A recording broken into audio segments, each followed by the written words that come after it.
Ah, bah, eh bien oui, oui, oui, c'est encore moi. Mais cette fois-ci, je vais encore vous conter une autre histoire, différente des autres, toujours, mais qui veut dire bien des choses si on médite dessus.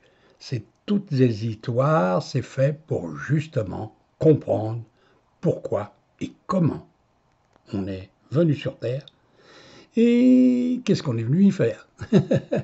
Ben, on est venu toujours pour la vie d'avant, parce que, à part quelques-uns, les autres, ils ont tous raté, hein. Et c'est là, bah, on vient réparer, hein, refaire ce qu'on avait mal fait. Alors, je vais vous conter cette histoire. Vous vous souvenez, dans une autre vidéo, j'ai parlé de Pierre l'apôtre. Il était venu avec une jeune fille. Cette jeune fille qui avait des gros problèmes de santé, de peau, hein, purulente et tout, tout. On était devenus des amis et tout, c'était génial. Elle s'appelait Pascal. Moi, je l'avais surnommée Pascalou. Elle était une jeune fille de 23, 24 ans peut-être. Et on se voyait tous les samedis, à passer le week-end à la maison. C'était génial. On était l'osmose. Elle travaillait avec moi, m'aidait dans des petites tâches, et puis en vacances, elle venait aussi, et on était nombreux, hein, je le disais, à patauger dans la Grande Bleue. Euh, Moi, j'aime être entouré. Et voilà. Et surtout les jolies filles. Attention, je suis sérieux. Bon, allez, je raconte l'histoire.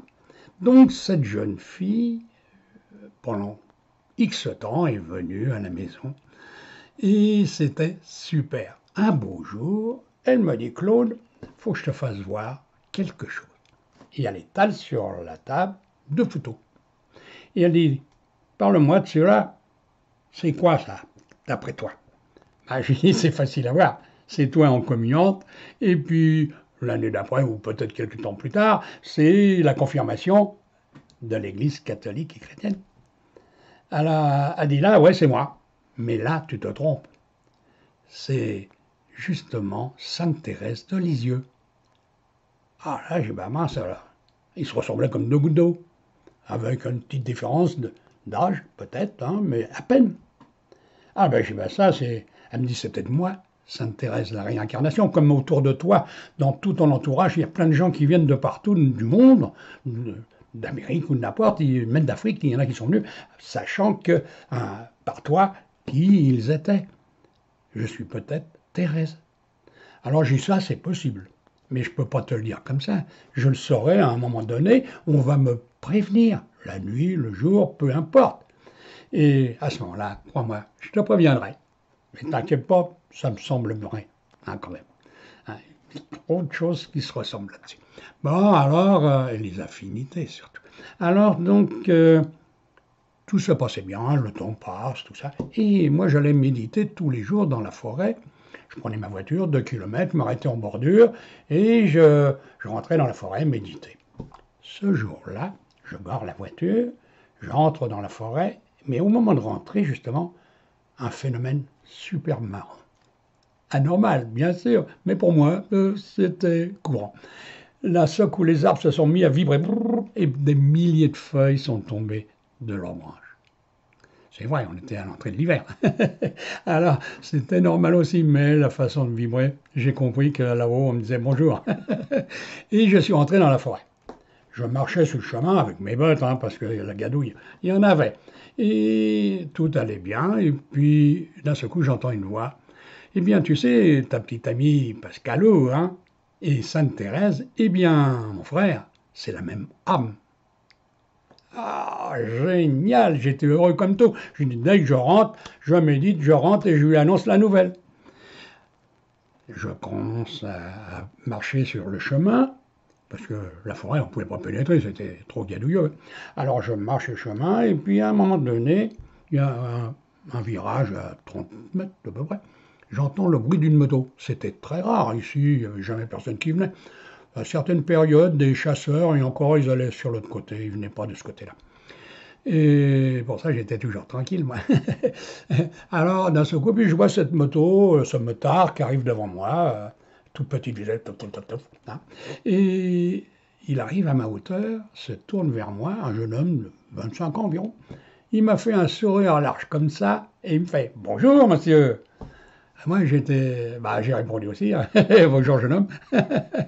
Et puis, je l'ai entendu qu'il est passé, j'ai regardé, et là, il y avait un virage aussi, puisqu'on venait d'entrer dans la forêt. Et à ce moment-là, j'entends plus de bruit, plus de moto. Alors, je fais marche arrière, et je refais les quelques mètres qui séparaient, et je regarde, et je vois les traces de roues sur le chemin, qui rentraient dans le champ, dans la boue, et puis plus rien. Et j'ai plus jamais revu ça. Je me suis dit, tout à l'heure, c'était les branches qui se secouaient. Et maintenant, c'est un motard. Ouais, la vie est belle. Ils sont autour là. Comme toujours, ils sont avec moi. Bon, et j'ai continué à méditer. En rentrant, 1 heure plus tard, fatigué, hein, parce que la méditation dans la forêt, ça épuise. Parce que ça vide. Moi, ça me vide complètement. Alors, j'étais au volant de la voiture, je rentre à la maison, tout ça. Bon. Mais 1 heure après, il me pêche d'enfer. Entre-temps, j'apprends le téléphone et j'appelle Pascalou. Alors, Pascalou, écoute bien ce que je veux dire. T'es assise dans ton bureau? Ouais. Bon, eh bien, si je dis Pascal, dis Pascalou, et Sainte Thérèse de Lisieux, c'est la même âme. Qu'est-ce que tu vas me dire? Eh bien, elle n'a pas répondu. Non, elle ne pouvait pas. Elle a éclaté en sanglots. Et ça a duré. J'ai dit, elle va s'étouffer, hein, c'est vrai. Des gros sanglots qui montaient, à pleurer au téléphone. 3 quarts d'heure. Oh, je vois d'ici, tu es en train de te dire, il exagère un peu, lui. Non, à quelques minutes près. Non, mais c'était vraiment ça. Elle a pleuré énormément, vidé son âme de ce poids qui la contenait depuis qu'elle était née sur Terre et qui n'avait pas pu être divulgué. Là, elle était libre, libérée. Et tout s'est bien passé, on a continué à se voir, et comme elle était jeune et belle, hein, c'est vrai, mignonne comme petite, eh bien, un beau jour, elle a rencontré un homme. Ah, faut bien hein, faire sa vie, on est sur Terre pour ça, jamais seul. Hein.